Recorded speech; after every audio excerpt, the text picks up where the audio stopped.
প্রিয় দর্শক, আসসালামু আলাইকুম ওয়া রাহমাতুল্লাহি ওয়া বারাকাতুহু। সুপ্রিয় দর্শক, আশা করছি আল্লাহ রব্বুল আলামিনের অশেষ রহমতে আপনারা সকলে অনেক ভালো আছেন। তো দর্শক, আজকে একদিনই ভাই আমাদের মাঝে প্রশ্ন করেছে এবং উনি জানতে চেয়েছে যে মুহতারাম শায়েখ, আমি জানতে চাই যে প্রবাসীরা কাদের সাথে সহবাস করা জায়েজ, টাকা পয়সা দিয়ে করা কি জায়েজ? যদি এই বিষয়ে আমাকে একটু বিস্তারিত জানাতেন তাহলে অনেক উপকার হতো। তো ধন্যবাদ প্রিয় দিনী ভাই, আপনি অত্যন্ত গুরুত্বপূর্ণ একটি প্রশ্ন করেছেন আমাদের মাঝে। আমরা ইনশাআল্লাহ আপনার প্রশ্নটির যথার্থ উত্তর দেব। তো ভিডিওটি না টেনে সম্পূর্ণ দেখতে হবে আপনাকে।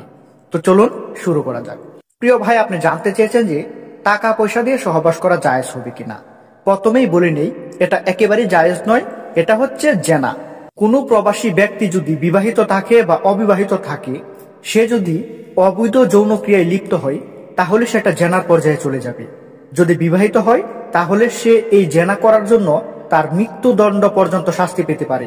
আর কোনো বিবাহিত ব্যক্তি যদি জেনা করে অন্য ব্যক্তির সাথে যদি জেনায় লিপ্ত হয়, সেটা তো একেবারেই না জায়েজ, সে প্রবাসী হোক অথবা দেশি হোক। কোনো প্রবাসী ব্যক্তি সে যদি বিবাহিত হয় তাহলে সে তার স্ত্রী ছাড়া অন্য কারো সাথে যৌন ক্রিয়ায় লিপ্ত হতে পারবে না।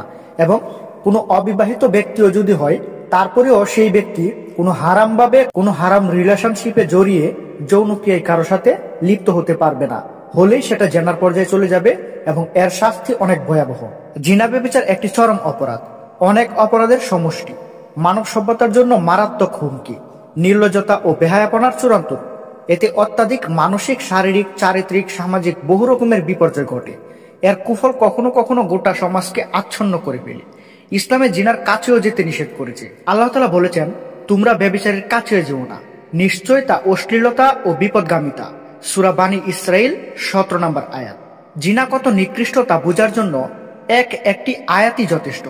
এখানে জিনা করো না একথা বলা হয়নি, বরং এর কাছেও যেতে নিষেধ করা হয়েছে।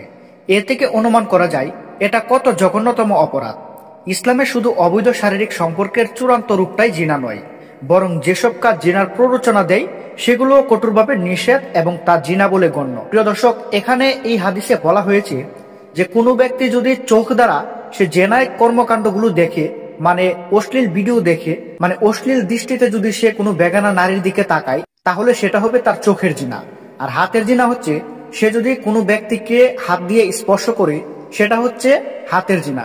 মানে কোনো বেগানা ব্যক্তি, তার সাথে তার কোনো সম্পর্ক নেই, সে যদি জেনার উদ্দেশ্যে তাকে হাত দিয়ে স্পর্শ করে তাহলে সেটা হবে হাতের জিনা।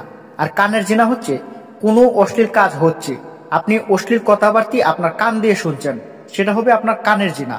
আর মনের জিনা যেটা হচ্ছে আপনি কোনো নারীকে দেখলেন এবং আপনার মধ্যে আপনি কামবাসনা তৈরি করলেন, যেমন আপনি মনে মনে তাকে নিয়ে অশ্লীল চিন্তা ভাবনা করতে লাগলেন, সেটা হচ্ছে আপনার মনের জিনা। অর্থাৎ চোখ, কান, পা, জিহ্বা সবই জিনা করে, জিনার প্ররোচনা দেয়, যা পূর্ণতা পায় লজ্জাস্থানের মাধ্যমে। সুতরাং এসব অঙ্গের ব্যাপারে সতর্ক থাকতে হবে। কোরআনে ইরশাদ হয়েছে, ব্যভিচারিণী নারী, ব্যভিচারিণী পুরুষ, তাদের প্রত্যেককে 100 করে বেত্রাঘাত করো। আল্লাহর বিধান কার্যকর কারণে তাদের প্রতি যেন তোমাদের মনে দয়ার উদ্রেক না হয়। যদি তোমরা আল্লাহর প্রতি ও পরকালের প্রতি বিশ্বাসী হয়ে থাকো, মুসলমানদের একটি দল যেন তাদের শাস্তি প্রত্যক্ষ করে। সূরা নূর আয়াত নাম্বার 2। হাদিসে ইরশাদ হয়েছে, অবিবাহিত পুরুষ নারীর ক্ষেত্রে শাস্তি 100 বেত্রাঘাত এবং 1 বছরের জন্য দেশান্তর। আর বিবাহিত পুরুষ নারীর ক্ষেত্রে 100 বেত্রাঘাত ও রজম। রজম মানে হচ্ছে পাথর নিক্ষেপ করে মৃত্যুদণ্ড। সহিহ মুসলিম হাদিসে এটি বর্ণিত রয়েছে। এই হাদিসের আলোকে অন্য মাযহাবের ইসলামী স্কলাররা বলেছেন, ব্যভিচারী অবিবাহিত হলে তার শাস্তি দুটো। 1 নম্বরে হচ্ছে 100 বেত্রাঘাত, 2 নম্বরে হচ্ছে 1 বছরের জন্য দেশান্তর। তো প্রিয় প্রশ্নকারী দিনী ভাই, এখান থেকেই বোঝা যায় যে একজন ব্যক্তি মানে হালাল ভাবে ছাড়া অন্য কোনো অবৈধ পন্থায় যদি তার যৌন ক্রিয়া চরিতার্থ করে তাহলে সেই ব্যক্তি হবে জেনাকারী এবং ব্যভিচারিণী। তাহলে ওই লোকদের শাস্তি কিরকম হতে পারে এটাই এখন আপনাদের মাঝে আলোচনা করলাম। তাই প্রবাসী যারা বিবাহিত আছেন তারা একমাত্র তাদের স্ত্রী ছাড়া অন্য কারোর সাথে যৌন চাহিদা মেটাতে পারবে না। টাকা পয়সা দিয়ে করলে সেটা তো জেনা হয়ে যাবে। আর জেনার শাস্তি কিরূপ হতে পারে এটা তো এখন আপনারা জানতেই পারলেন। তাই প্রবাসীরা একমাত্র স্ত্রী ছাড়া, বিবাহিত হোক বা অবিবাহিত হোক, অবিবাহিত হলে তারা যদি অন্য কোনো উপায়ে যৌন চাহিদা মেটায় তাহলে সেটা হবে হারাম এবং সেটাও হবে জেনা। আর বিবাহিত হলে সেটা হবে জঘন্যতম, আরো বেশি পাপ। আর এই পাপের জন্য বিবাহিতদের জন্য মৃত্যুদণ্ড কার্যকর করা হয়েছে। তাই কখনোই জিনার কাজে লিপ্ত হওয়া যাবে না। জিনার কাজে লিপ্ত হলে সেটা হবে জঘন্যতম পাপ এবং এর শাস্তি হবে ভয়াবহ। তো প্রিয় প্রশ্নকারী দিনী ভাই, আশা করছি আপনাকে বোঝাতে পেরেছি। ভিডিওটি ভালো লাগলে অবশ্যই একটি লাইক করবেন। আমাদের চ্যানেলে নতুন হয়ে থাকলে অবশ্যই সাবস্ক্রাইব করবেন। আসসালামু আলাইকুম, আল্লাহ হাফেজ।